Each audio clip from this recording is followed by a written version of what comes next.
Hey, what's going on, everybody? Hope you're all doing well. I'm a little stoked and a little soaked. Let me fix my collar, pop collar. All right, so I'm a little stoked because I took some kids down to a bank. They had a code for your cause competition. Needless to say, I'm pretty stoked because the kids that took down there, very proud of them. They took first place. So that's going to give us a nice chunk of change for our school's computer science department. So I'm pretty happy about that. And then each of the kids got a laptop.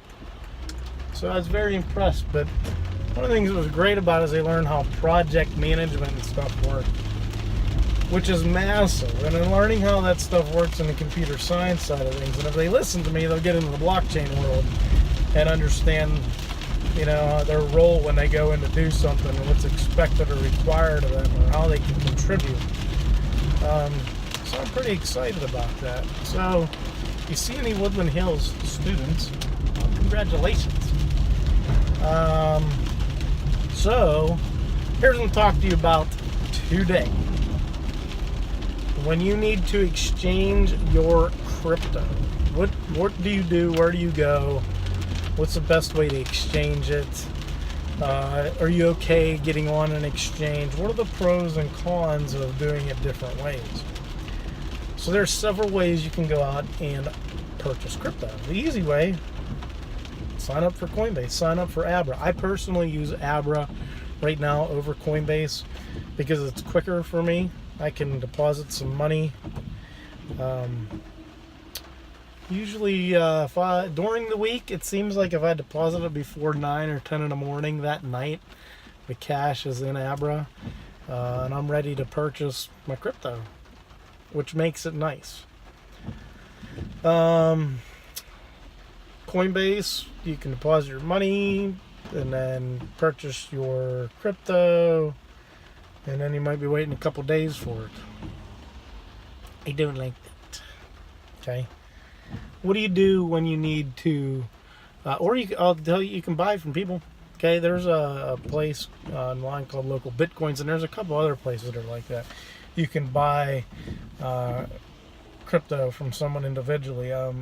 Actually, my buddy, that's usually how he buys his crypto. So what's the benefit of doing that? The benefit is it maintains your privacy. You're paying somebody usually in cash, right on the spot, and maybe you're in a restaurant, maybe you're doing it in a parking lot, whatever. And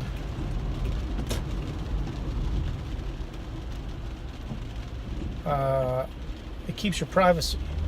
So if privacy is a big issue for you, then that's what you want to do. But the downside to that is usually you're paying a premium. So you may pay 3, 4, 5, 6% on top of the spot price. But that's up to you and whoever you're buying it from. Now, people that are buying large over the counter, they usually get a discount. Alright, so those are the different ways that you can purchase crypto with fiat. There are some places, I believe, Change Now, you can buy some, and maybe Change Hero or Changelly.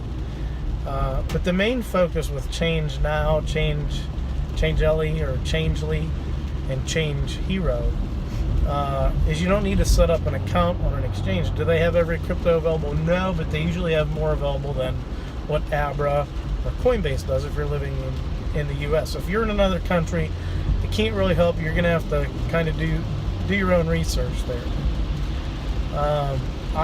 Depending on what I'm doing and how important it is for me to get a price that I want, may use an exchange where I'll get in.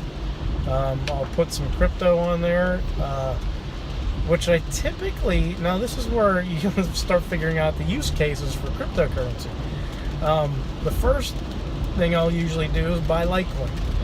Why do I buy Litecoin and use it to send to an exchange? Here's why.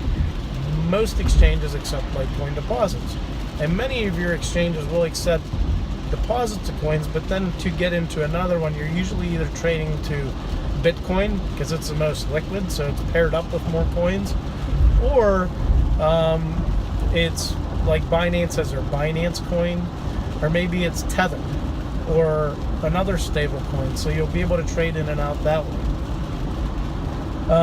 So depending on your level of comfort, you can go on and use an exchange. Now, my first experience using exchange was actually a decentralized one, which was EtherDelta. It's because I wanted some ICO coins, and the only place to get them was EtherDelta. And so I kind of started to understand the buy and sells and how they were set up. And, okay, I have to deposit. Okay, I kind of get it. And EtherDelta, to me, I felt was secure because when you deposited your money, it wasn't deposited into a server. They designed it with smart contracts. So you deposited your Ethereum into a smart contract, and then you exchanged it for whatever token that you wanted on there. So EtherDelta had some issues after a while, and then Fork Delta came out at Fork, F-O-R-K Delta, kind of took EtherDelta's code and created their own. So if you're okay and comfortable with exchanges, and you need, like, let's just say you're like, all right, my next purchase, I want to buy Cardano or Stellar, right? You can't buy it on Abra and send it out to your own wallet. You can move into Cardano and Stellar on Abra, but it's not the actual currency. In the background, it's actually being backed by Litecoin or Bitcoin, which is interesting. That's why I kind of think Abra is very unique in what they do. Because they're really, Abra stands for a better remittance app. That's what it stands for. And that's what it is. It's great. If you're traveling, it's probably one of the best ways to move your money with you and exchange it when you get to wherever you're at. So let's talk about exchanges. So it depends if you're comfortable with that. And like, if you want to own a crypto, which I encourage you to do and think you should, and you shouldn't let things sit with a third party, whether it's Abra or Coinbase or Binance or Huobi or any of these exchanges, you shouldn't let it sit on there unless you're comfortable losing what you have on there. Because you could have something that happened back in, what was it, 2013 or whatever, when MT Gox was hacked. People lost thousands of Bitcoin. Huge supply of Bitcoin was hacked. So that's one way to do it. The other way, or those three services I use, and I trust them, is Changelly. I used to use Shapeshift, but now they require KYC. Change Hero, Changelly, and Change Now, as it stands, they don't require it, but they may ask you for it if they think something suspicious is going on.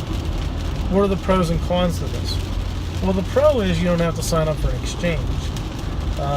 And for all intents and purposes, I don't think anybody's really gotten scammed with these things. I think people are trying to provide adoption and let people exchange crypto. The con is now you're trusting a third party. And what's the point of crypto if you're trusting a third party, right? You shouldn't have to trust a third party. And so you're hoping that when you send them whatever crypto you want to exchange, that they're able to deposit it on another exchange, or maybe they have a pool of coins that they typically trade in and out of, that they actually have it. And they can get it to it fairly quick. But most of the time I think they're actually depositing your one coin and exchanging it for another on the exchange, and then sending it to your wallet. So I probably wouldn't use it for an extremely large purchase. And again, like, even with an exchange, you're trusting that exchange, and when you deposit your crypto, it's safe until you exchange it and then get it out onto your wallet. I mean, so we're not there yet, but decentralized exchanges will be the next wave of exchanges that come along. And even like Binance, even though, well, they have a decentralized exchange that they're working on. It's semi-decentralized. Barter Dex. It's a platform decentralized exchange, and there's another part of it called HyperDex. Essentially another decentralized exchange. It's in development right now. It's in beta. You can use it. It's using atomic swaps. So atomic swaps sounds pretty cool. Sounds like it's big. Atomic, it's big, or whatever. I don't know. When I think atomic, I think of that. I mean, it's probably the opposite. But it sticks your crypto into a smart contract, essentially.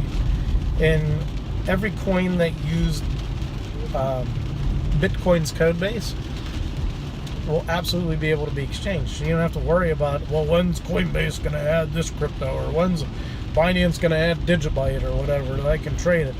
You won't have to worry about that. You'll go on there, and the liquidity pool's based off of the users that want to go on there and trade that have the actual crypto. Genius idea.